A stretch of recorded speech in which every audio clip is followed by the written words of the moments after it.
Looking for love in all the wrong places. Four couples, all so happy, all so pretty, putting their relationships to the test.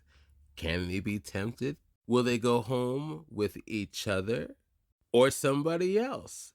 That's basically the show. They pump them full of liquor and let them have at it. All kind of dates and games and temptation. That black dude right there, he even got his lady to get on the show with him because he wanted to prove to her that he could have female friends and not be tempted. I don't want to give away too much of the plot here, but I will say you do get to see some of these dudes get their comeuppance, and that's the nugget in this show. Review over for all of you that just left. For the rest of you, I'm gonna dive in a bit more. It's gonna be some spoilers. I'm gonna talk about this a bit more. I gotta get it off my chest. I gotta do 3 out of the 4 of these dudes. Terrible. Terrible dudes. Terrible Garbaggio men. The fourth one, the guy on the far left, he's okay. I'll get into him in a moment.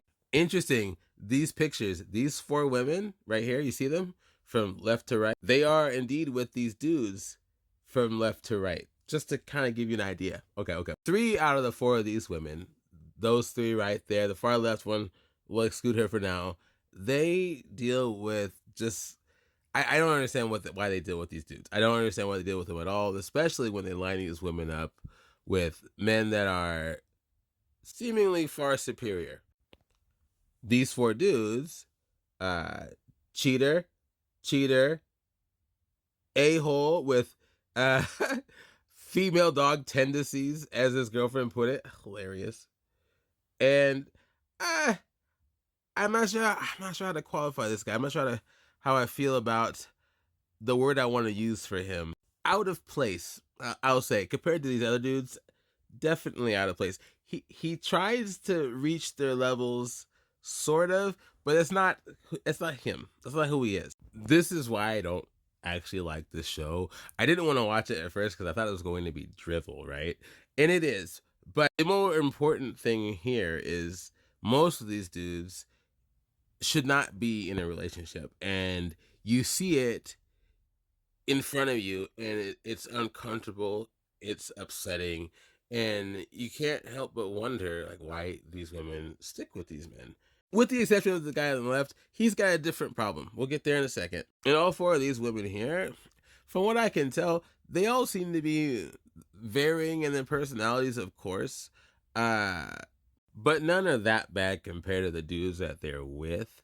Though my least favorite is that black woman over there.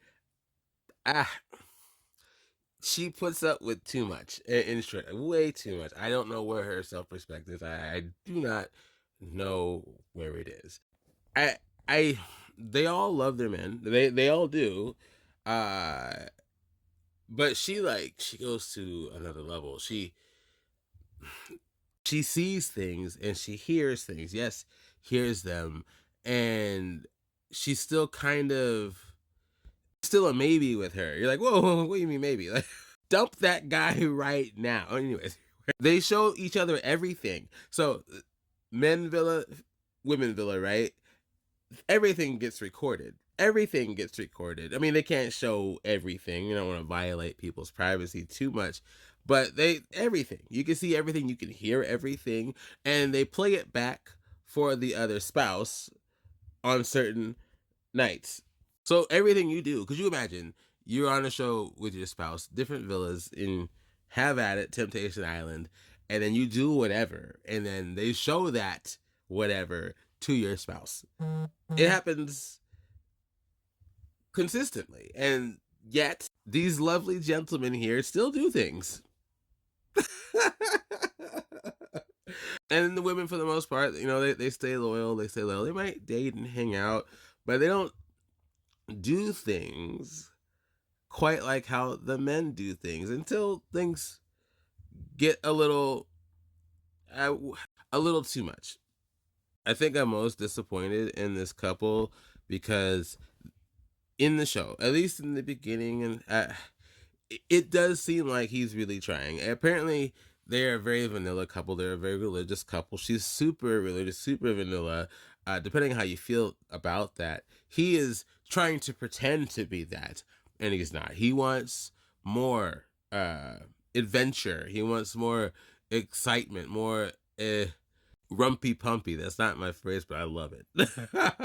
And he's fighting off women left and right. Actually, a hilarious point I'm talking about, we're going into it.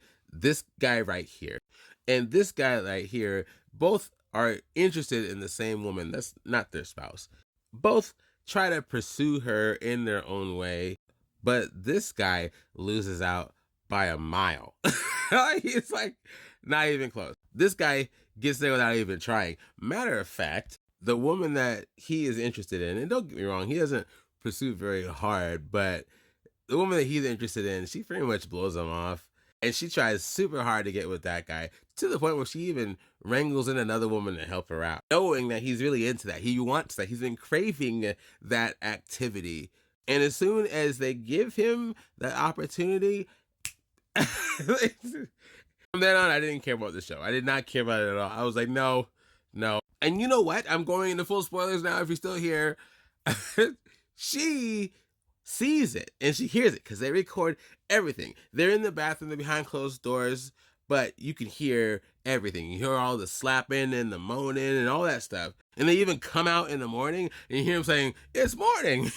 They go in at night and there's birds chirping. She hears it all and she still stays with him at the end of the show. Remarkable. To each their own. I know, to each their own. But she says to him multiple times how much that hurt her. It's not as if they're on the same page. It's not as if that is what she desires from her relationship with him. He does the one thing that she was deathly afraid of. There's actually a scene there where she's huddled in bed and she's crying and she's upset because there's an event going on that without ruining too much there, that indicates when another person from a couple is entering into a naughty tent, but they don't tell you who it is. So she's freaking out that it's him. And it's not him. He doesn't go into one of these naughty tents, but he does it in the bathroom instead with those two other girls. So she's worried, and she had a reason to be worried.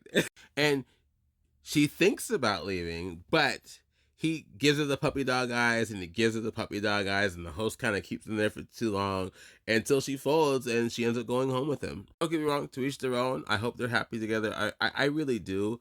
But man, that guy, he just did the worst thing he could imagine doing to her. And he had the gall to beg for her back. I just don't. If I did that to my wife, I would think I'm going home. No problem. No problem. I would totally understand. This couple, the guy's too much of a female dog for her to stay with him in short, and it's awesome. He gets so hung up on her calling him that. It overshadows the fact that he also cheated on her too. He did. And that comes nowhere near in comparison the pompous attitude and that hair. It just doesn't. She gives him the best comeuppance in the show. Awesome. I don't know what's up with this guy. I don't understand him.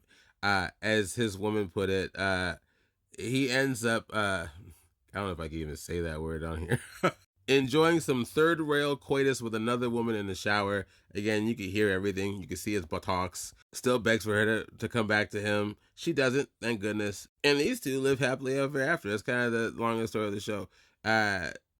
He's got some inferiority issues. He's, again, trying to be like these other men, thinking that they're somehow more interesting and alpha male than he is. But he's got it good at home. He's fine. He needs to just shut up and just get married to her and get over himself. Which he does. He proposes to her. That's really cool.